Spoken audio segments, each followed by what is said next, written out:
concept of how we do things. So when Josh is here, he really throws his head back that way. Yeah. Rather than me trying to swing my legs out of the pendulum, all I'm going to do here again is just think about the concept of the connected bridge. So I fill the air up, I want you to resist me moving in that way. So I feel him here, and now what I want to do is start to make the turn in the direction of his head. That is a completely different angle from me taking him all the way up, yeah, and then trying to make the turn and putting him up here. Yeah? So, there we go. So if he's doing this and he's more in what I call a full roll scarf, where he's taking his head to the ground, yeah. So here, this is going to be straight, this is going to be in that, I'm taking him almost always in the direction of his head. Yeah, so I'm here, I fill the air up,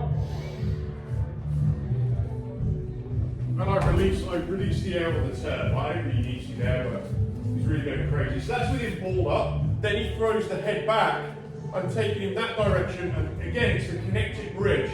So as I'm going, tilt, fill the air, I bridge it. When I go, I'm going to turn my shoulders this way. I take him up a little bit, but what really the key thing is that hip never drops. So it goes here, and it's actually that throws him.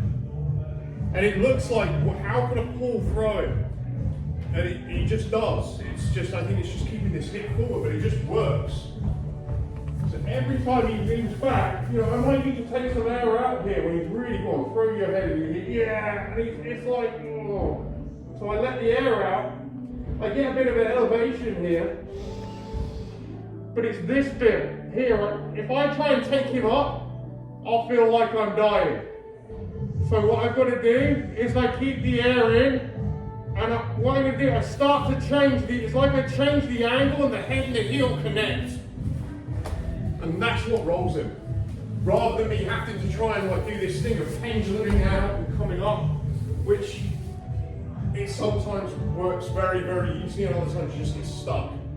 But if you just bridge and keep those hips driving forward in the direction of his head, your body will kind of do the rest. And on that turn, it's just this movement, and it feels super counterintuitive, but as easy as hell when you execute it.